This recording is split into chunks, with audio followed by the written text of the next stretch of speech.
They forced her into his mansion. He locked the world out just to keep her for himself. Hello, everyone. Before we begin today's story, I have a small favor to ask. Please hit subscribe and turn on the notification bell so you never miss our channel's new videos. It is quick, free, and the best way to support us in bringing you more dramatic stories. Your support means the world to us. Where are you watching from? Drop your city or country in the comments below.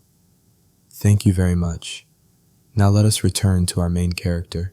The wind slapped her face as the iron gates, towering nearly 8 meters high, opened with a groan that seemed to swallow the night. The black car jerked to a stop. Her parents didn't wait for the engine to settle. They pushed her out as if she were a burden they couldn't wait to drop. Fog clung low to the stone path, and rows of marble pillars stood like sentinels leading toward a mansion, sunk in shadows so still it felt abandoned by light itself. But someone was there.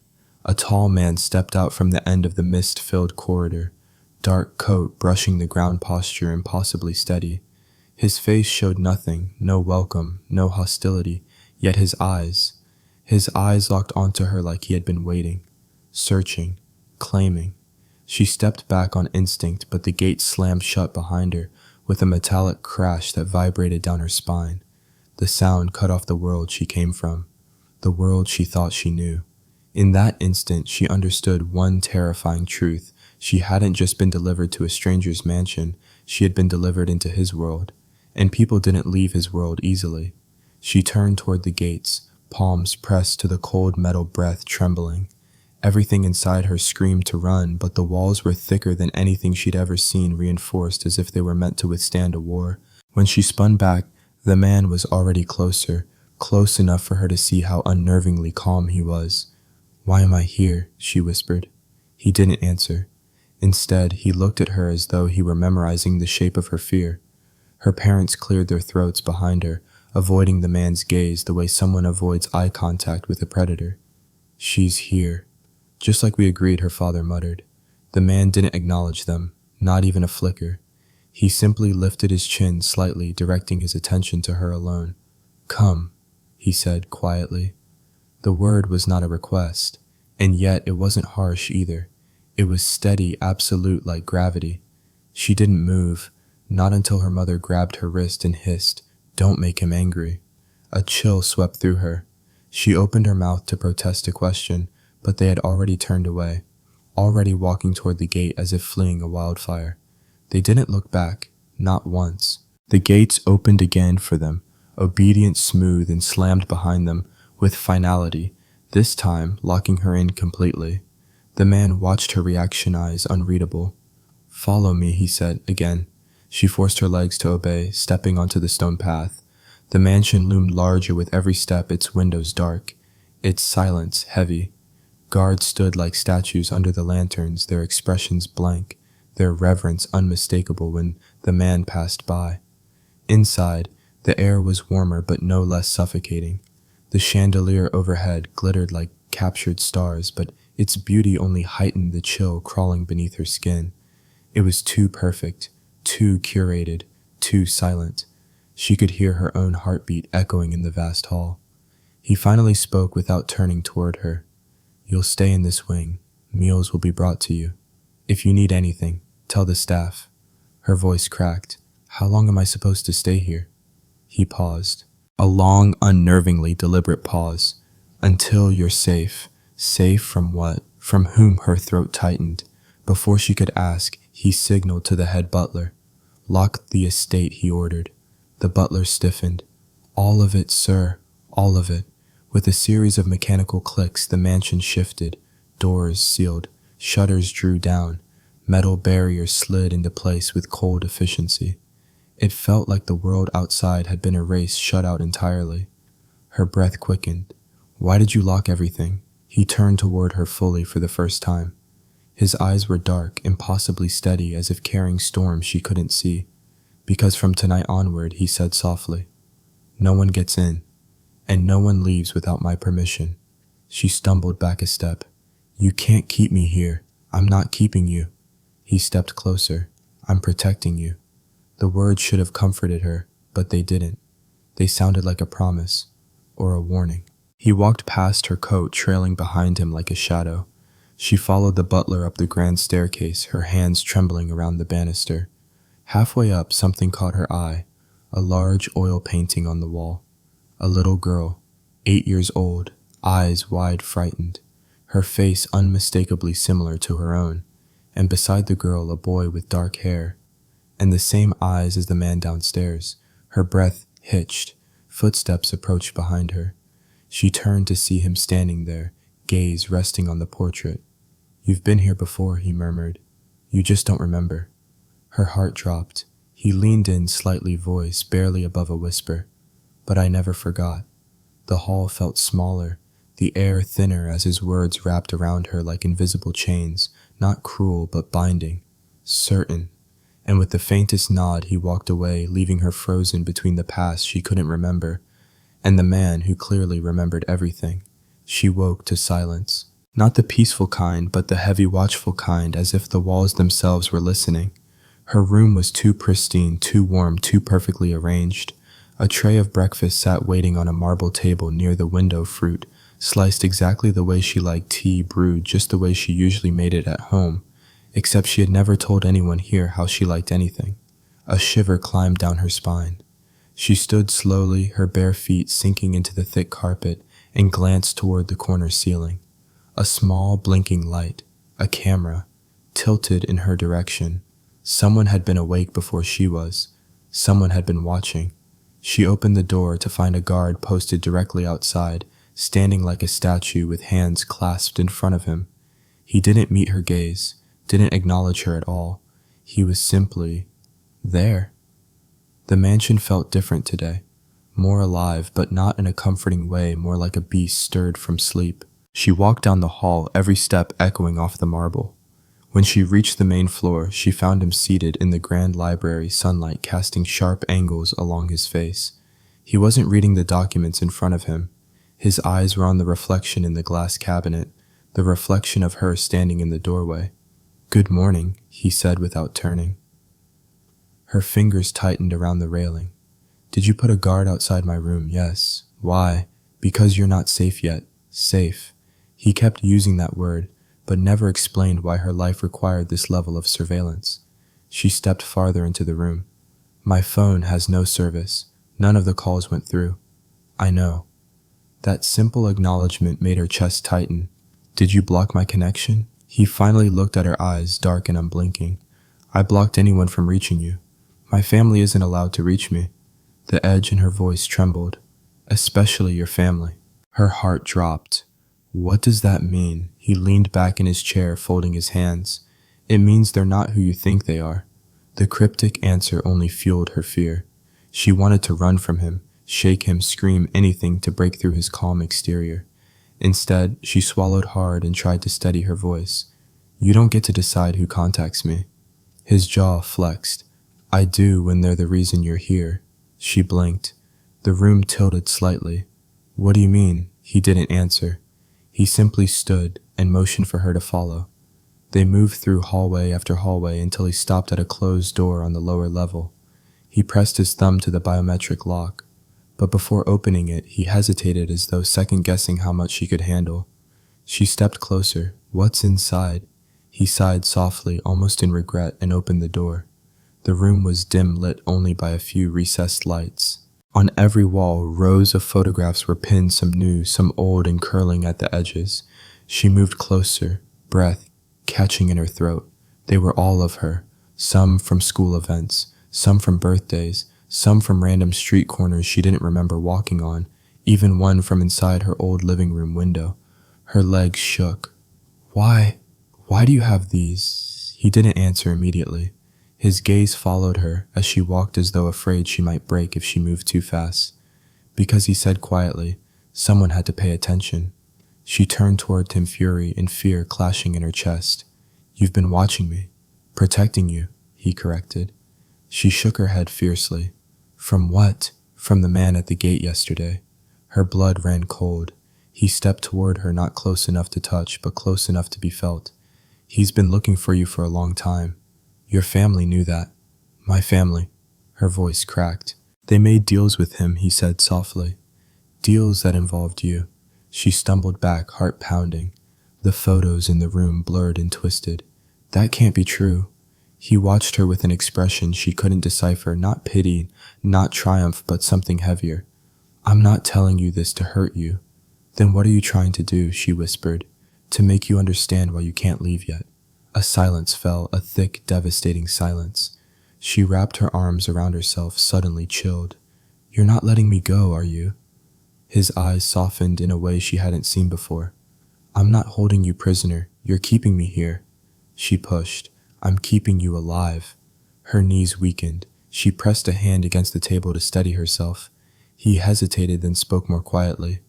There are rules you have to follow. No leaving the forest. No opening the gates. No wandering at night. If you hear or see anything unusual, you call me. While she whispered, he looked away, voice almost hoarse. Because I can't lose you again. A strange ache bloomed in her chest, fear mixing with something she didn't want to name. Before she could speak, a faint tremor vibrated through the floorboards. A soft beep echoed from the security system. He stiffened instantly. Movement on the east boundary. Her pulse quickened. What does that mean? It means someone's getting too close.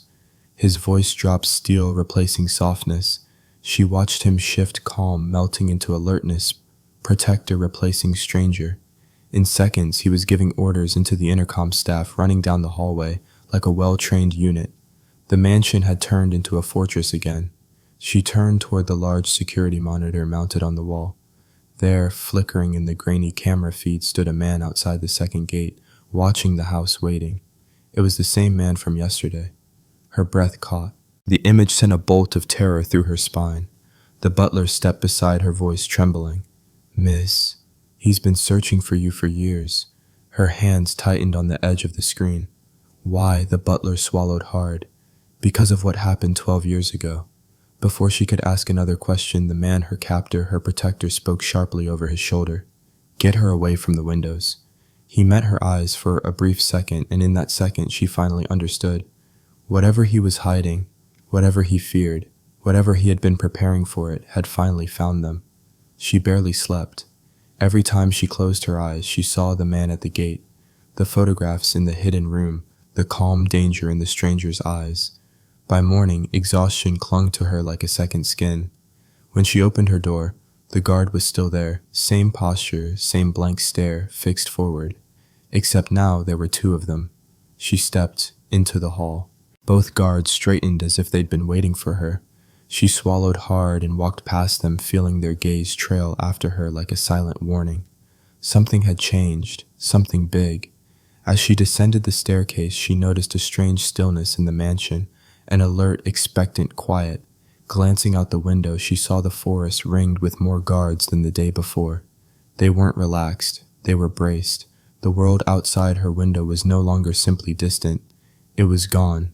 She found her phone on the table where she had left it. She tried calling again, her mother, her sister, anyone. No service blinked back at her, stubborn and final. She hurried to the kitchen where two staff members were preparing lunch. Is there a landline I can use, or any phone, please? The younger maid froze. Her eyes flicked to the cameras. We're not allowed, she whispered.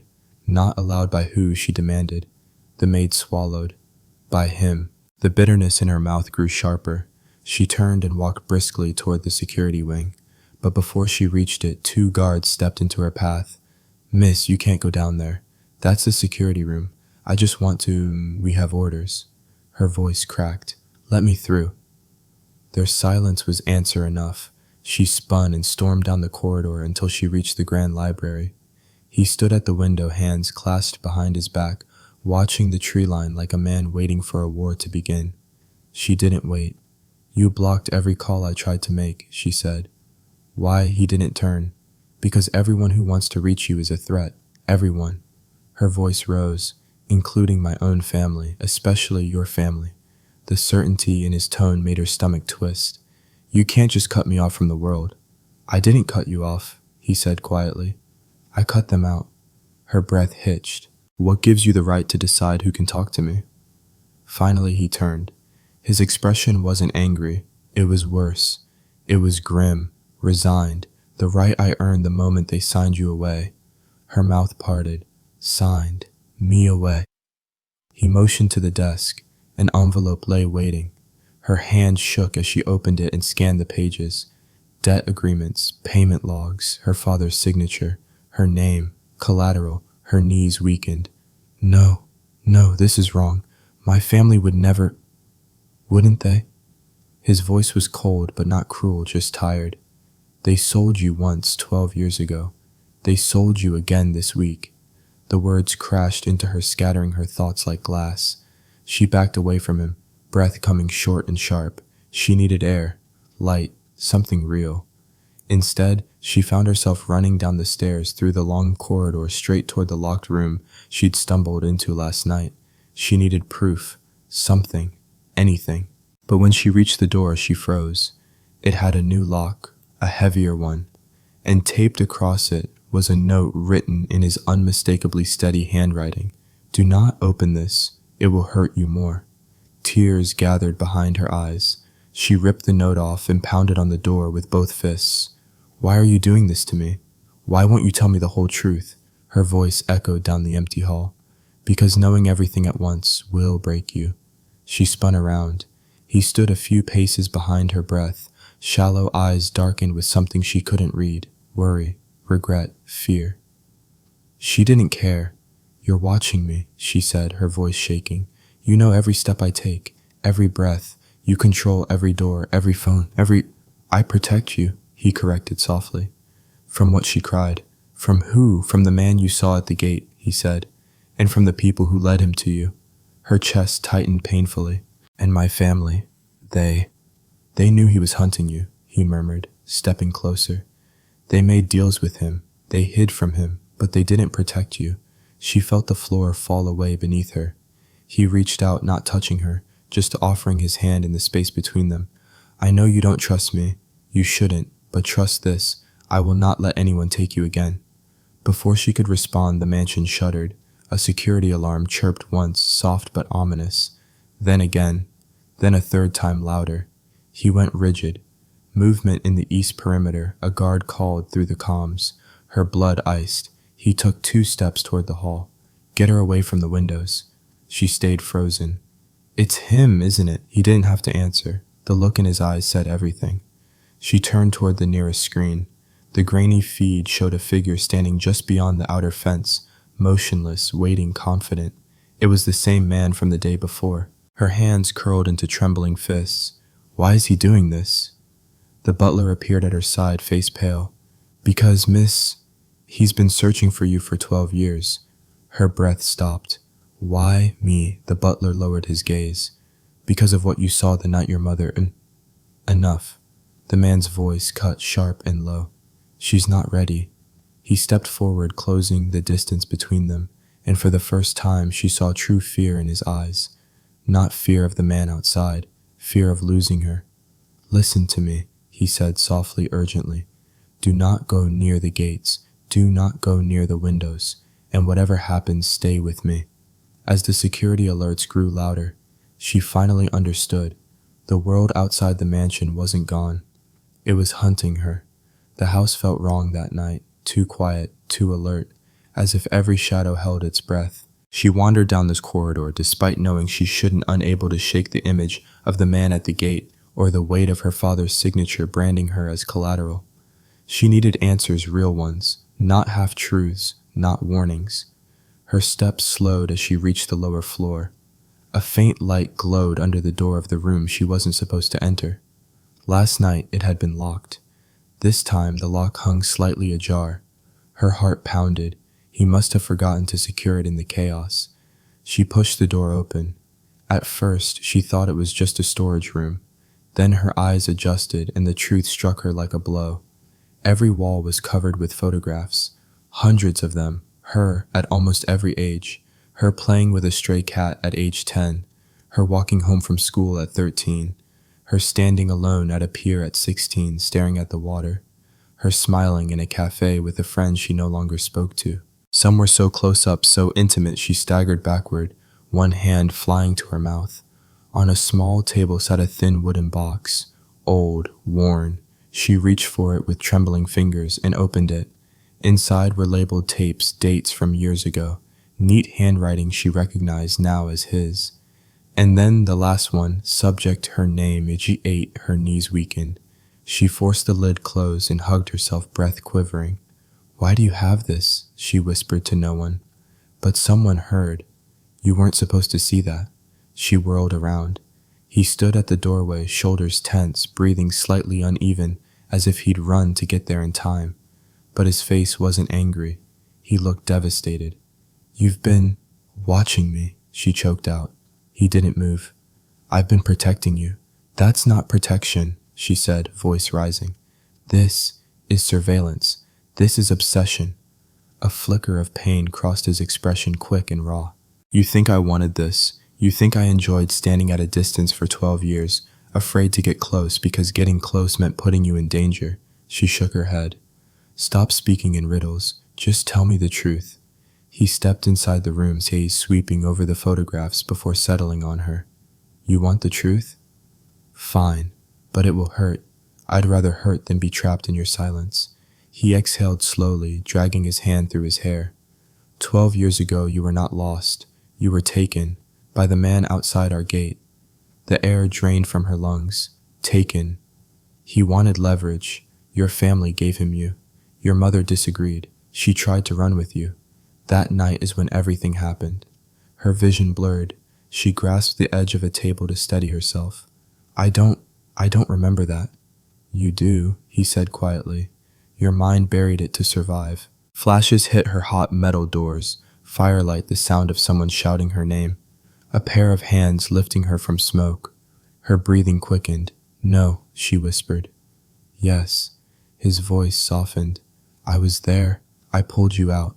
She stared at him, disbelief cracking beneath the weight of memory. "You were the boy in the fire." A muscle in his jaw tightened. "You were 8. I was 12. I promised your mother I'd keep you safe." Her pulse hammered painfully. "Promised her you knew her."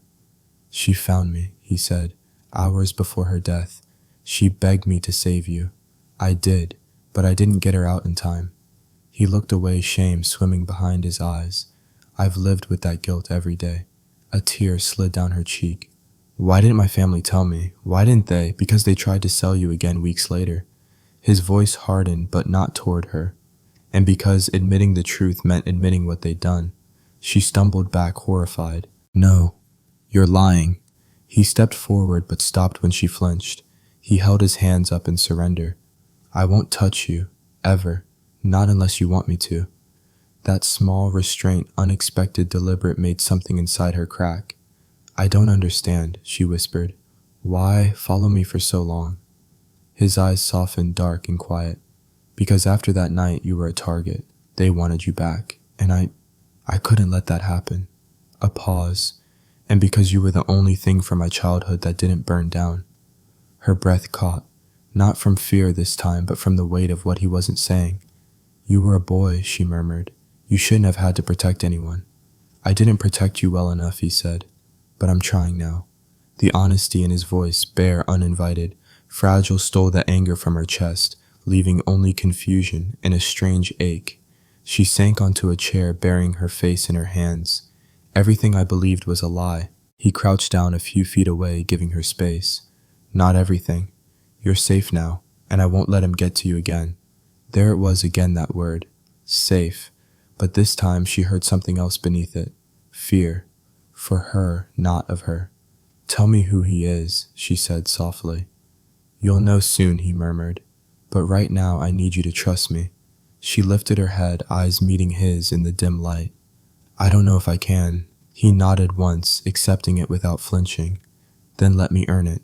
Before she could speak, a heavy thud echoed from outside, distant but unmistakable. He rose instantly, all softness replaced by sharp vigilance. "We're not alone tonight." He reached the door, paused, and looked back at her this time, not as a captor or a guardian, but as someone who had waited 12 years for her to remember him. "When this is over," he said quietly, "I'll tell you everything, even the parts that will make you hate me." And then he was gone, leaving her in the room, surrounded by the fragments of a past she was only beginning to remember, and a future she no longer knew how to escape. The mansion shifted around her, like a living thing, locking, sealing, tightening its grip with every passing minute. She stood at the top of the staircase, watching the heavy shutters slide into place over every window, hearing the mechanical thud of steel reinforcements descending behind walls that had once looked elegant. Now they looked like a cage. Guards moved in coordinated patterns across the grounds. Sensors lit up along the tree line. The security system's murmurs filled every corner of the house, and all she could think was, "This isn't protection, this is imprisonment." She ran to the front doors and grabbed the handles. They didn't budge. She pushed harder, then hit them with her fists, panic rising in her chest. "Let me out!" A shrill alert blared overhead. Unauthorized exit attempt. Unauthorized exit attempt. Footsteps rushed toward her. She spun around, breath ragged. The guards didn't touch her. They stopped a few feet away, but their presence was enough to send her heart into overdrive.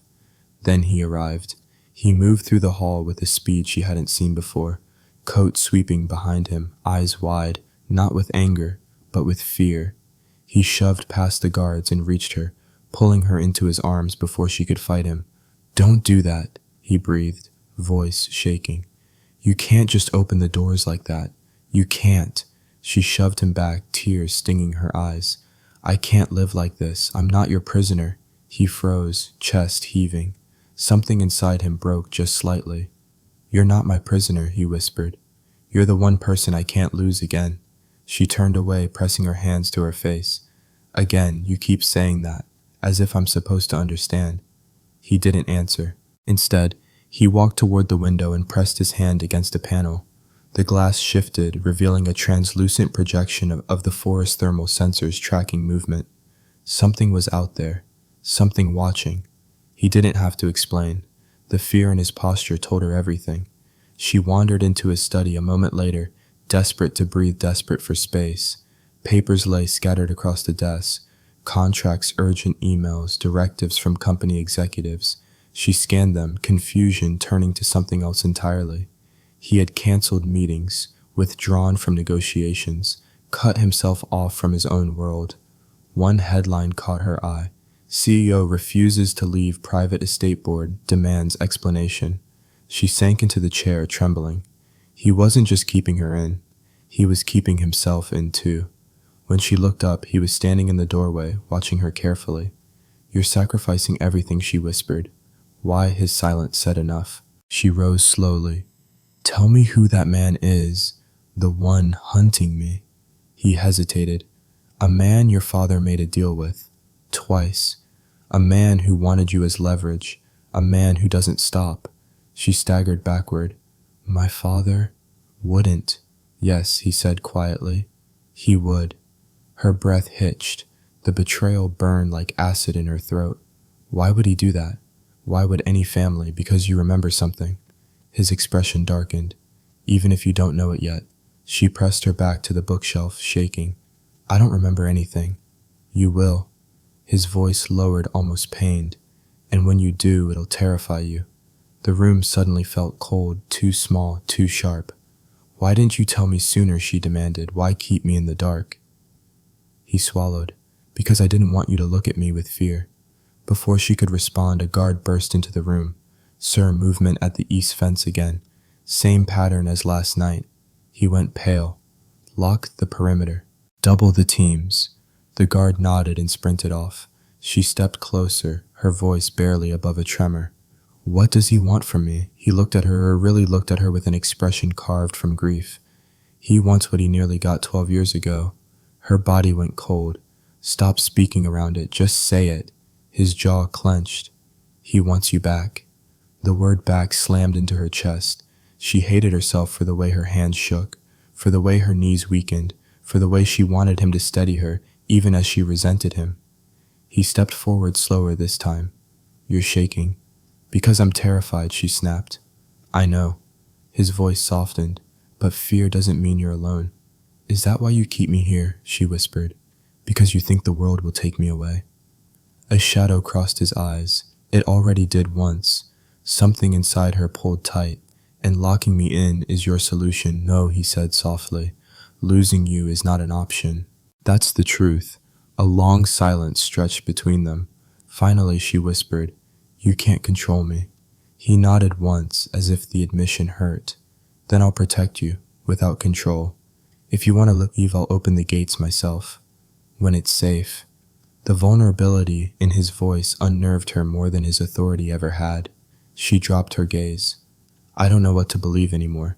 "Believe this," he said. "I would burn this whole estate to keep you alive." Before she could respond, the head butler appeared pale and trembling. "Miss," he said quietly, holding out a crumpled contract. "You should see this." She took it with numb fingers. Her father's signature, a date, a transaction, her name, transfer of custody. Her breath shattered. The butler's voice broke as he whispered, "Your family didn't protect you." "He did." Her legs gave out. She collapsed against the wall, gasping. He moved instantly but stopped short, giving her the choice to reach for him.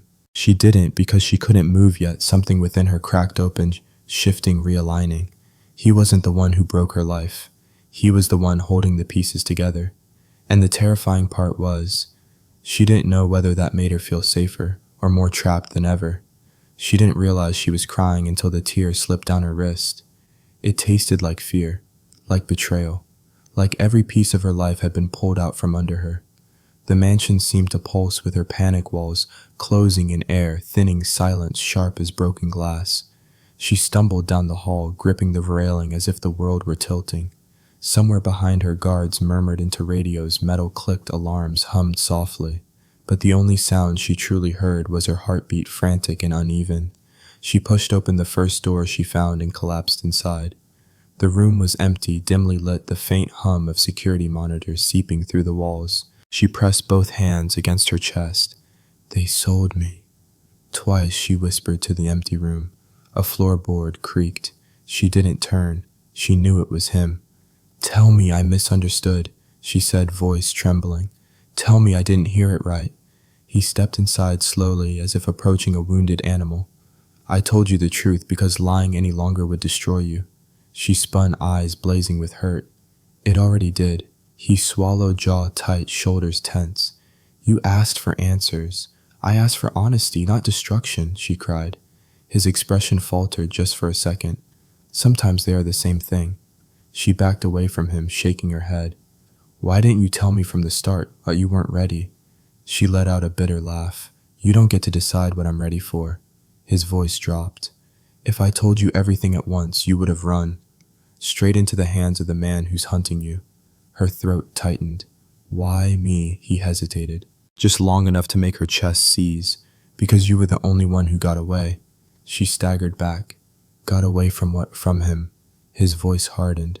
From what he planned to do. Her breathing faltered. A flicker of memory, metal walls, smoke, a man's shadow surged like a wave. She pressed a hand to her temple. "I can't remember." "You will," he whispered. "And it'll hurt." Before she could answer, a sound like metal scraping against stone echoed faintly somewhere deep within the estate. She froze. "What was that?" He listened, head tilted, his eyes sharpened. Trouble. The intercom crackled suddenly. "Sir, movement in the eastern woods," another voice broke in. "It's not an animal. He's circling." Her stomach dropped. Him, the man from the gate. Adrenaline surged through him as he strode toward the door. "Stay here." "No," she said, moving after him. "I'm coming with you." He turned sharply, eyes burning. "Absolutely not. You can't face him alone. I've faced worse alone." "That's the problem," she whispered. His jaw clenched. For a moment it looked like he'd say something, plead even. But the security alarm blared again, louder this time, slicing through the room like a blade. He grabbed her arms gently but firmly. "Listen to me. You stay inside. You do not leave this room, no matter what you hear." "You're scared," she said softly. His breath hitched. "I am terrified." The admission stunned her. "And it has nothing to do with him," he added. "It's because you're standing here shaking and I can't lose you again." Her throat closed.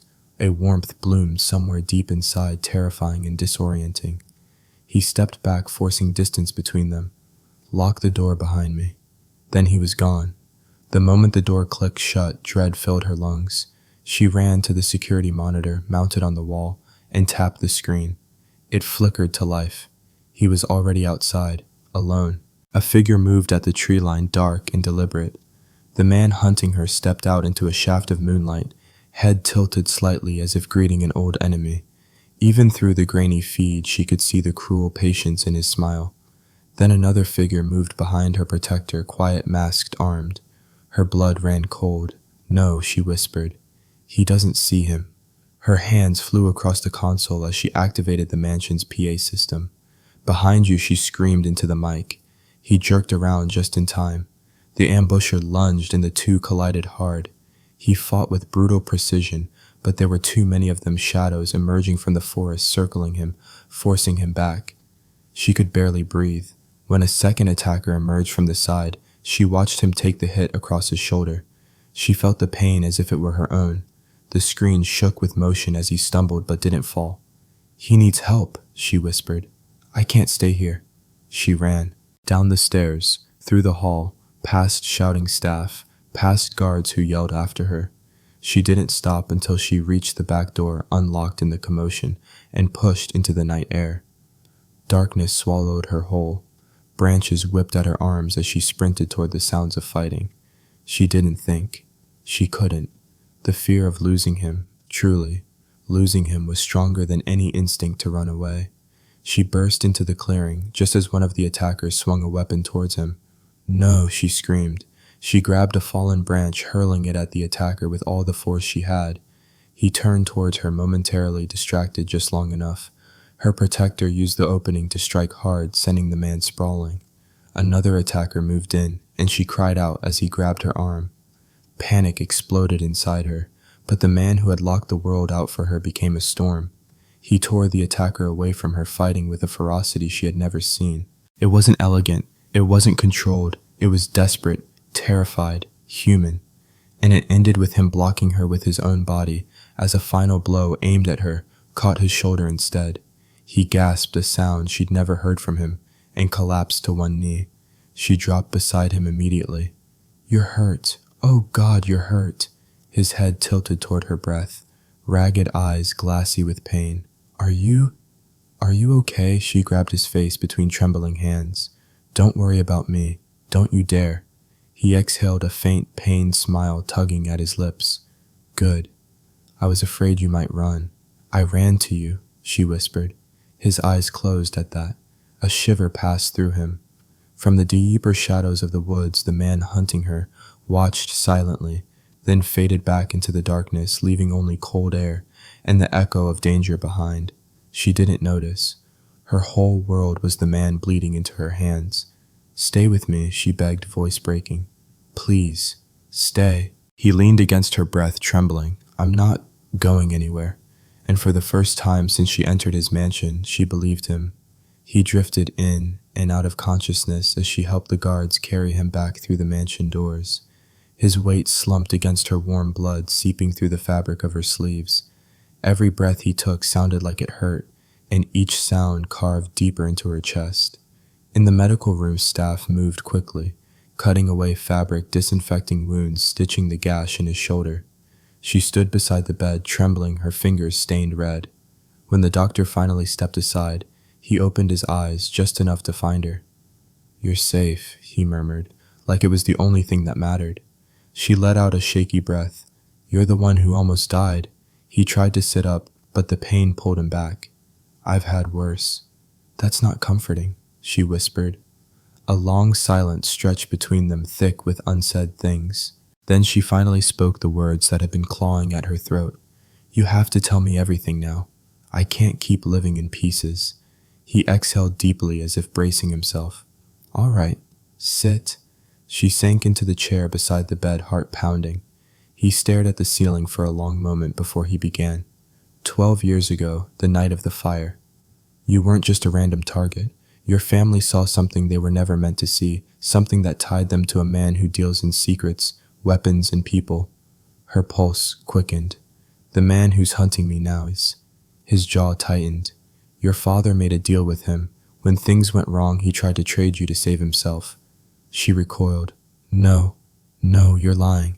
His voice softened, but not with pity, just truth. "I wish I were." Her breath shook. She pressed her hands over her face. "My mother, she wouldn't let that happen." "She didn't," he said. She fought harder than anyone. She grabbed you and ran. She found me hours before the fire and begged me to take you somewhere safe. Her hands fell to her lap as her world shifted under her feet. You knew her, he nodded once. She knew my family. She knew we protected people the world forgot. She trusted me. A memory flared, small, blurry, painful. Her mother's voice whispering frantically, hands shaking. Smoke. He continued, voice low, and waited. I was 12, barely old enough to understand what she asked of me, but I swore I would protect you. I carried you out of the fire when the men found your hiding place. Her breath caught. The image was still vague like a dream, but the sensation of strong arms lifting her, the smell of smoke, the sting of tears. It was real, and the boy, she whispered, the boy who pulled me out, was you. His eyes softened. Yes.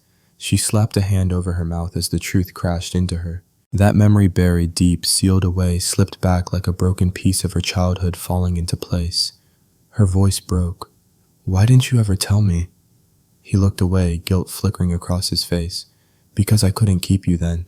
Because my family moved me out of the country that same night. And because the men hunting you didn't stop, they kept searching. I watched from a distance. It was the only way I could keep you alive without bringing danger to your doorstep. Her chest ached with something sharp and raw. So you followed me because of a promise. His eyes met hers, steady and unguarded. I followed you because you were the only person from that night who survived, and because I couldn't bear the thought of losing you again. The room seemed to shrink around them. She felt like she was breathing his truth, his pain, his 12 years of quiet obsession, all wrapped in guilt and something deeper. She swallowed hard. You make it sound like I meant something to you. You did, he said, no hesitation. More than you know. The confession pulled the air from her lungs. Before she could speak, he reached for the small wooden box on the table beside him. His fingers trembled as he opened it and handed her a worn envelope. This came from your mother, he said. She wrote it the night she died. Her hand shook violently as she opened it. The handwriting, gentle, hurried, trembling, was unmistakably her mother's. My darling girl, if you're reading this, you survived. If he is with you, trust him. The world will try to take you again. Let him keep you safe the way I no longer can. Tears blurred the ink as she pressed the letter to her chest. Why? Why didn't you give me this sooner? Because you weren't ready. She shook her head. You don't get to decide that. He held her gaze, his voice cracking for the first time. If I showed you everything at once, you would have broken. I've spent 12 years trying to keep you alive, not tear you apart. Her breathing quickened. And what about you? Who keeps you together? His lips parted slightly, but he didn't speak, so she did. You've carried this alone. Everything. The fire, the promise, the guilt. Me. He looked away, jaw tight. I didn't want you to think I kept you here for selfish reasons. And did you? She asked quietly. Pause. Yes, he whispered. She closed her eyes. For the first time since stepping into his mansion, she didn't feel fear. Just gravity pulling her toward him, toward the truth of who he was and what he had been carrying. When she opened her eyes again, he was watching her with a vulnerability that stripped him of every wall he built. I won't run, she said softly. His breath stilled. Not now that I finally remember who saved my life. A flicker of relief trembled through him, so faint it looked like a scar healing. He relaxed only slightly, but enough to reveal something she hadn't seen before: hope. For the first time, the darkness between them began to melt. Not because he had locked the world out, but because she was choosing to stay. She stared at his sleeping form long after the doctors left, unable to quiet the storm inside her. He had nearly died for her. Again. And now there were new truths, dark, tangled truths she still didn't fully understand. The house felt heavier, thicker with danger, as if the walls sensed another threat approaching. She needed air. She needed space. She needed something. The soft buzz of the security console on the wall caught her attention. A new message blinked on the screen.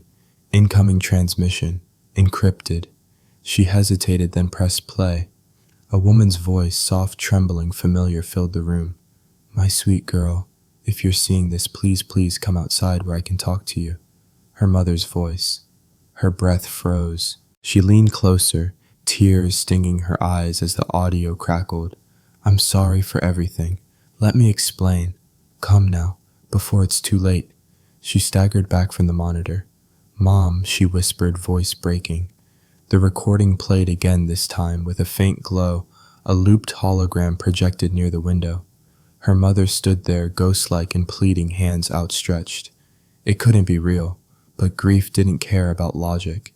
Grief made anything seem possible, and she was desperate to believe. A trembling hand reached for the door handle. Just 1 minute, she told herself, just to see. She slipped out of the room and hurried down the hallway, wiping tears with the back of her hand. Guards were busy outside with changing shifts, and in the confusion no one noticed her ducking toward the side exit. The cold night air hit her like a shock. The forest loomed ahead, dark and waiting. "Mom," she called. Something moved in the shadows. A figure stepped out, not her mother, not even close. Rough hands grabbed her from behind. A bag went over her head. She screamed, kicked, but they tied her wrists too quickly. A van door slid open and she was shoved inside. The last thing she heard before the engine roared to life was a chilling voice beside her ear. "You should have come sooner, little girl." The world spun into darkness. When he woke and reached for her hand, it wasn't there. His heart stopped. He forced himself to sit up, pain ripping through his shoulder. The bed was empty, the room cold. The security feeds flickered uselessly on the wall. "Where is she?" he shouted, staggering into the hall. Guards scrambled, panic spreading like wildfire. They checked every room, every wing, every exit. Nothing. A guard rushed in breathlessly. Sir Eastgate security was looped.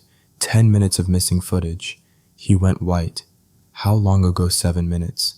He didn't wait for more details. He was already running. Out the door. Down the steps. Into the night. He didn't bother with shoes. Didn't bother with a coat. He ran barefoot through the forest, lungs burning, ignoring the reopened wound in his shoulder. His mind replayed every nightmare he'd buried for 12 years. Not again. Not again. I can't lose her again. He reached the boundary sensors and saw the tracks in the dirt, fresh tire marks leading toward the old highway. His chest tightened, but his resolve sharpened into steel. "Get my car," he roared to his guards. "Now." The van screeched to a stop in front of an abandoned warehouse. Hands dragged her out, ripping the bag from her head. The place smelled of rust and mildew, the same metallic scent that haunted her childhood nightmares. She knew this place, or something like it. Her pulse spiked as flashes of memory flickered. A dark room, footsteps, a man's voice saying, "Bring her." Her breath fractured. A man stepped from the shadows, slow and deliberate. She recognized him instantly, the man from the gate, the man from the cameras, the man who'd been hunting her for years, the monster from her past. He smiled thin and cruel. "You look just like your mother." She froze. She should have handed you over willingly," he continued. "Would have saved us both time." Her stomach twisted. "You murdered her." He tilted his head. She made things difficult. Her vision blurred with rage. Before he could touch her, the warehouse doors crashed open. A swarm entered. He moved like fury sharpened into a blade, her protector, the boy from the fire, the man who'd bled for her. His eyes locked onto her, instantly fierce and terrified all at once. "Let her go," he growled. The attacker smirked. "You again. You never learned when to stay dead." Men lunged at him. He fought like he had nothing to lose because he didn't. Not anymore. He took down 2 quickly, but a third knocked him into a pile of crates. Pain rippled across his features, but he pushed to his feet, blood dripping down his arm. A gun cocked. She froze as the barrel aimed directly at him. "No," she cried. She moved before she could think. Grabbing a rusted metal bar, she swung with everything she had. It connected with the gunman's shoulder, sending the shot wild. The gun clattered to the ground. Her protector seized the moment, tackling the shooter and knocking him unconscious. He reached her side instantly, grabbing her face between his hands. "Are you hurt? Did they touch you?" "I'm okay," she breathed. "But you—" He didn't let her finish. He pulled her into his arms so tightly she felt his heartbeat pounding against hers. "I thought I lost you," he whispered into her hair. "I thought—" "You didn't," she whispered. "I ran to you." He closed his eyes, a tremor running through him, relief so deep it hurt. Behind them, the man who'd hunted her escaped into the night, but neither noticed. For now, all that mattered was that they had found each other again in the dark, alive, together, shaking, bleeding, but unbroken. He pulled back just enough to cup her jaw gently, his voice raw. "Never leave without me again." And for the first time, she didn't feel trapped when he said it. She felt safe. He didn't let go of her hand the entire ride back to the mansion. Even with his shoulder bleeding through the bandage, even with exhaustion clinging to him like a second shadow, he held on as if afraid she might vanish again if he loosened his grip for even a second. Inside, the staff rushed forward, but he waved them away. "She comes first," he said, voice hoarse but firm. "I'm not the one bleeding," she whispered. "That doesn't matter." He led her through the quiet halls, his steps uneven but determined. When they reached the grand foyer, she froze. The air felt different, not tense, not hostile. Something had shifted, the shutters were open, the lights were warm. The house once suffocating felt strangely soft around the edges. "Why does everything look unlocked?" she asked. He lowered himself onto the marble steps, breath trembling. "Because I shut the world out to keep you safe. But tonight proves something." "What?" "That I can't protect you by locking you away." Her heart twisted. She sank beside him, their shoulders brushing. "I was terrified," she said, voice barely a breath. "I thought I'd never see you again." He turned his head toward her eyes, dark and soft. "The moment I woke and your hand wasn't there, I lost my mind." She swallowed hard. "You ran after me barefoot. I'd crawl if I had to." A small, broken laugh slipped from her lips. "You're impossible." He reached for her hand again, gentler this time, as if asking instead of taking. She let him. For a moment neither spoke. Then she asked what had been haunting her since the warehouse. Who was the man watching from the shadows? The one who didn't attack, the one you reacted to. His expression hardened. Someone far more dangerous, someone who didn't come for you yet, the one behind everything, the final piece of the past. Fear pulsed through her. "So it's not over. It's close," he said, brushing a thumb along her knuckles. "But now that you remember, we can end it. Together, together." The word warmed her in a way she wasn't ready to examine. He stood slowly, wincing but refusing help. "Come with me." She followed him outside through the courtyard to the massive steel gates. He lifted his hand and the lock disengaged with a long metallic hiss. The gates began to open inch by inch, revealing the world beyond. Birdsong drifted in. The scent of pine, the first light of dawn. She stared, stunned. You opened it." "I promised I would," he said softly. "The world isn't locked out anymore. You're free to go wherever you choose." Her breath caught. "And you?" He swallowed, looking suddenly unsure in a way that pierced her. "If you walk away from me now, I won't stop you." She took a step forward just past the threshold. Her heart hammered. The open world stretched before her, wide, bright, terrifying. But as soon as she crossed it, she felt a strange emptiness bloom behind her. She turned. He stood at the gate, still as stone, not moving toward her, not calling after her, just watching with a quiet pain in his eyes. The same way he watched over her for 12 years. The same way he ran barefoot through the forest. The same way he fought men twice his size to keep her alive. Her decision formed itself not in her mind, but in her chest. She walked back to him. His breath hitched as she stopped just inches away. "I'm choosing," she whispered. "Not because I'm trapped, not because you saved me, but because this is the only place where I've ever mattered." He closed his eyes like her words physically struck him.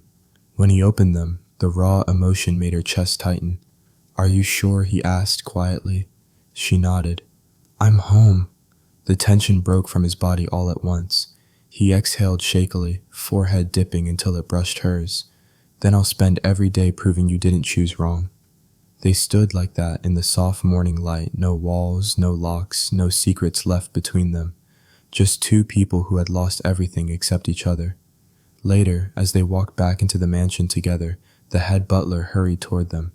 "Miss," he said gently, holding a time-worn envelope. "This was found in the archives. From your mother." Her breath caught. She opened it slowly. In her mother's familiar handwriting, "If he finds you someday, let it be your choice. Not his, not mine, yours."